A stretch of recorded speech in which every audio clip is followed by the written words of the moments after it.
and I'm studying BC Implementation College of Engineering. So today's topic will be based on these two images. Can anyone explain what is this image about?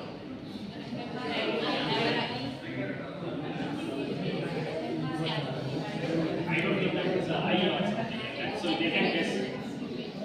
Someone said MRI, right?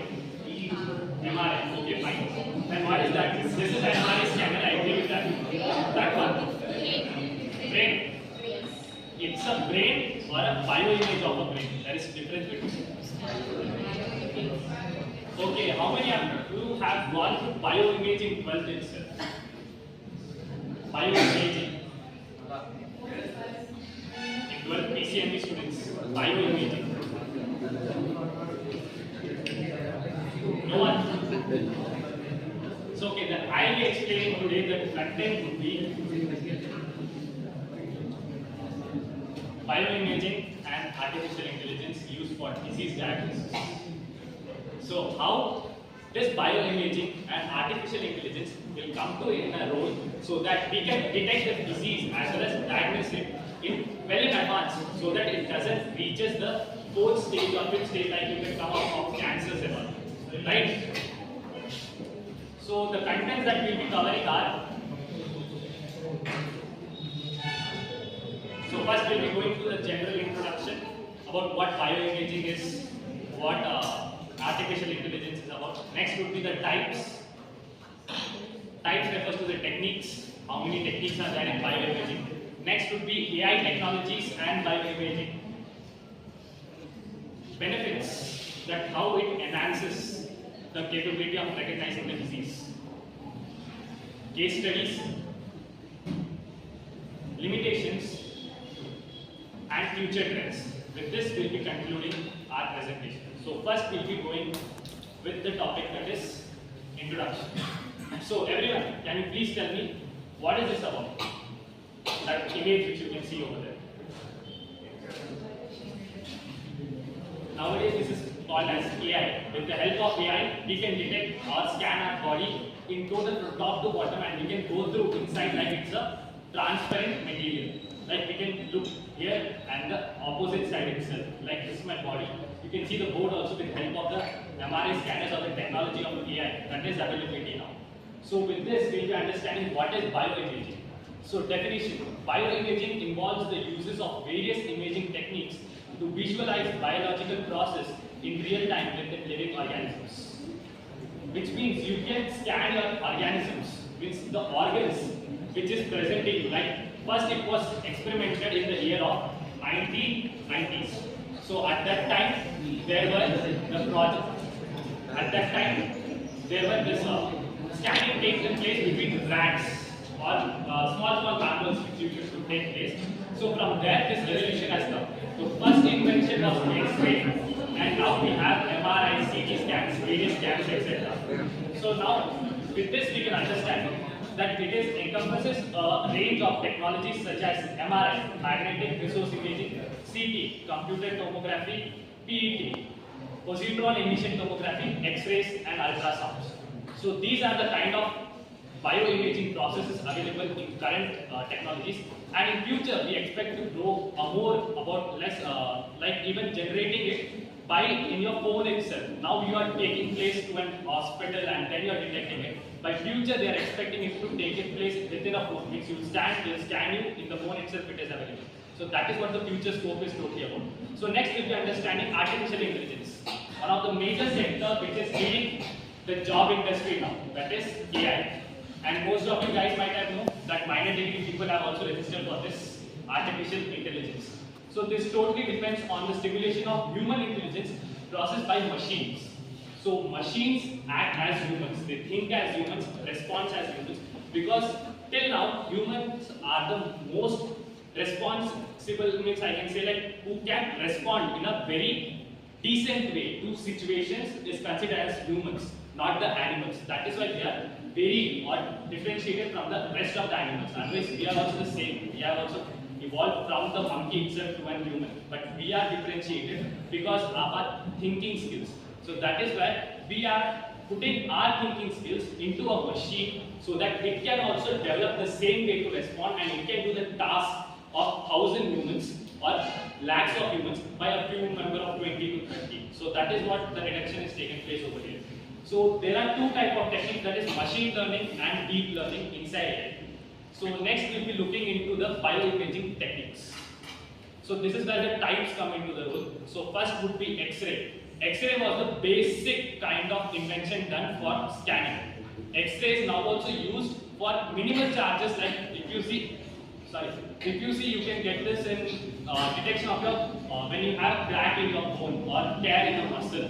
So now also this detection is taking place. So that is why it is one of the cheapest mode, but this is only applicable only for a specific range, like you can only detect bones, or the clarity of the image you need to see it in a light, or you need to keep a tube light in front of you, or the light should fall in that, then only that will be visible. That kind of technology it is. It is related to the camera which is used olden days, that the black scope camera which is called black and white cameras. So that technique is used over here.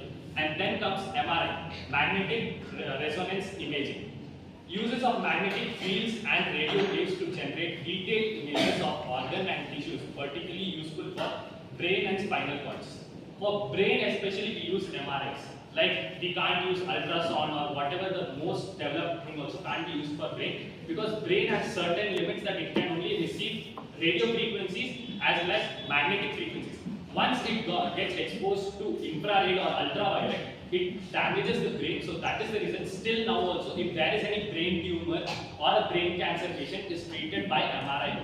The technologies have evolved using AI with MRI, but we can't still use the ultrasound or ultrasonic scannings, which is the most developed scanning now. So this is where the merit comes from. And next it is computed tomography scans, CT scans, which you could have combines multiple X-ray images taken from different angles and create across a sectional image of the body. Like you could see that there is a whole body displayed in that image. That whole body can be approached by CT scan, because the CT scans are used in such a way that it scans your body from various angles, directions, and from top to bottom it totally analyzes and detects where the disease is affected and where all it is spreading. So this is where we come in to understand that we can stop the disease, or we can come to know that where all the infected organs are there and what are the remedies can be taken in order to cure it. So that is where CT comes into role. Next, ultrasound. One of the most developed or advanced version of scanning nowadays, we can say, because ultrasound are the high frequency ranges of sound waves, because the sound waves are passed in our body, and with that we produce an image that is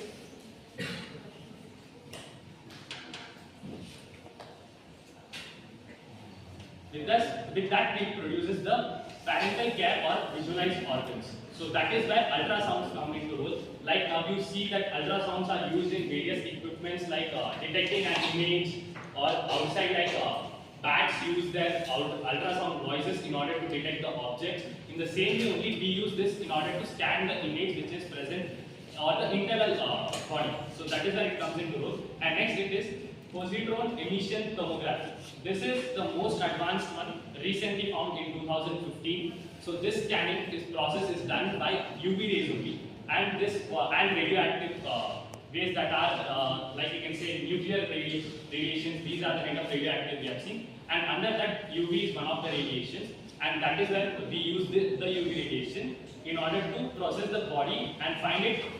Often the process where we get to know where the disease is affected, and it is used for two processes. One is oncology and neurology. Neurology stands for neurological diseases, but oncology, anyone can explain me what is this about? Is this a new term for you guys? If anyone has gone through this, or I might be wrong with the pronunciation because I am not a biology student or a biology student. So oncology, anyone? So this is where we come across cancer detection. The cancer detection is called as oncology or oncology. So this is where it comes into role, that this scans is used for detection of cancer treatment. So this is all about the techniques of bioimaging, and now we will be looking into how AI enhances the bioimaging. So enhances means the benefits, how we can develop our current technology into a better technology so that we can get the maximum output out of it. So out of which there is automation of image analysis. reduces human errors. Machines reduces the errors because humans make errors like hundreds of times and then we come into a perfect technology or a perfect solution. But machines are built in such a way that they can reduce these human errors and give us an accurate solution as soon as possible. Because this deals with the lives of many people. So that is why we totally depend on AI nowadays. And the speed up of diagnostic process is also increased. The diagnosis of the disease is increased by using this. So that is where automation comes into role. Improved accuracy. The accuracy means the precise value that you have a disease in the brain which is below your cerebrum or above your cerebrum, or you have a tumor which is attached to your heart or below your heart, or it is affected in your stomach, where in the stomach exactly. So that is how the accuracy is improved. There are AI algorithms which is used in order to improve this accuracy. Next comes quantitative analysis. So when we have this quantitative analysis, we'll get a huge number of outputs, and from that we can select the best output. Like if we are taking 10 outputs and we remove the average in many of the experiments, so this is also an experiment where we can take huge number of precise values, and from that we can get a best output so that we can diagnose the diseased person or the person who is infected in an effective manner. So this is where how AI enhances bioimaging. Application of disease diagnosis. So where what kind of disease are detected from these AI or bioimaging process are cancer detection. So cancer detection is the process which is very common nowadays, and cancer has become a common disease. Like nowadays, out of 100 people, minimum 4 people are affected due to cancer. So that is what the ratio it is going on. Let it be blood cancer or a lung cancer or a brain cancer. There are many kinds of cancer, and from that there are techniques used. Like one of the example is mammography used for breast cancers. So most of the female are faced with these problems. So in order to identify that problem in a very beginning stage itself, mammography is used nowadays. Next, neurological disorders. As we can see nowadays, people or the child born with neurological problems, like they can't understand whatever it is going on. Mentally challenged children we call nowadays. So these children are actually infected by the disease that is called as Alzheimer's disease. So these are the disease that is infecting them, so that the thinking capacity is also reduced, and this is a neurological disorder. Like fits, it's many of people have seen in many of the movies. This is also a neurological disease. So with this, to detect that, we are using MRI, because neurological disease are always detected or connected with the brain. So once we detect this in our brain, so for that the best technique that we are using is MRI scans, and that is how we are reducing this problem nowadays. And next comes cardiovascular disease. Cardiovascular disease are nothing but the heart disease, most commonly called as heart attacks or cardiac arrest.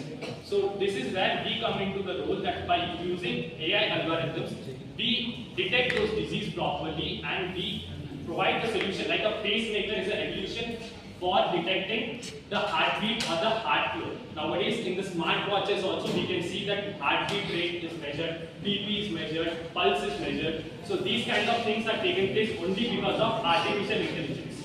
So that is where disease diagnosis or this is done. So next we have case study, that is lung cancer and the neurological disease. So these are the two cases, as I explained before, that MRI scans as well as the CT scans or mammography these are the techniques which is used for detection of this. So with this we can go through the case study of two different cases like lung cancer and the neurological disease. Next we have the challenges and limitations. The challenges still we have is that there are ample number of database, and in order to store that we need a lot of machineries or data so that we don't make mistakes. So the data quality and quantity is very important in it. So we can't detect it very accurately when it comes to a large number of data. And then it comes the integration of clinical workflow, that whenever the machine gets spoiled, so what would be the remedies. So these are the kind of limitations that we'll be facing.